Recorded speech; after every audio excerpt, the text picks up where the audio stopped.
Now, how hard is it to deploy them? Not hard. They're not used every day. They're used enough to create a groundswell of conviction that there's an alien threat.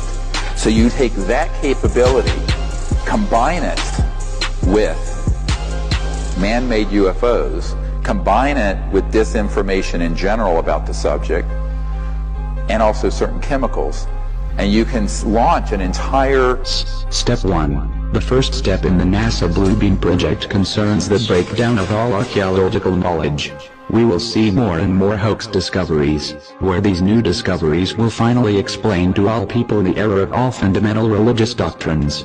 The falsification of this information will be used to make all nations believe that the religious doctrines have been misunderstood for centuries. That is not a normal... I mean, what is that? The top of a mushroom? You know what I'm saying? It simply looks like a glitch in the matrix. Project Bluebeam isn't working properly. Holograms on a battlefield would be to divert the attention of the enemy, to deliver propaganda or contagion of fear that's based on completely man-made false events. Advanced technologies, you know, and all these talks about microchips. The military started doing a lot of research into sort of implanting chips in troops, and also, you know, sort of even like cyborg technology, you know, integrated into the troops as well. Poisoning of the air and of the principal sources of food and water supply is already well advanced, and at first glance would seem promising in this respect. It constitutes a threat that can be dealt with only through social organization and political power. Step 2. The second step is about creating a gigantic space light show with 3D holograms and sounds, laser projections of multiple holographic images.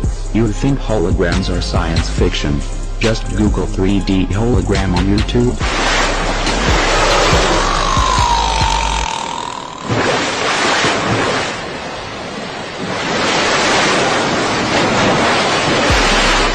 The UFO phenomenon, it has all the earmarks of the most successful, most sophisticated mind control operation in the history of the world, and you are ignoring it.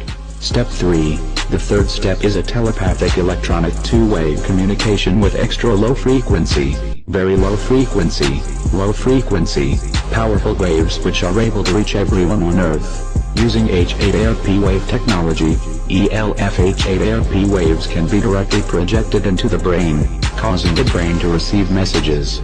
something very frightening to make the enemy run away if you think that he will believe that what you're sending is really an angel, a devil, a UFO. That very well possibly there's going to be an alien invasion.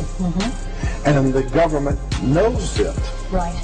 And consequently they are trying to prepare the people. Create a possibility in the minds of the people of the world that we are being threatened from some other species, from some other planet, and do it in a way that if anybody questions it, or challenged it, or wants to talk about it publicly, that they are ridiculed. They wanted to see how the people will react if the people really thought that there was an alien invasion from another world. It was called War of the Worlds. Step 4. Electronic universal supernatural manifestation designed to deceive will create the following illusion. Make mankind believe an alien invasion is imminent. How are they going to project the images on the sky? Well, if this is your question, then you have to get back to step 2, and research on 3D holograms.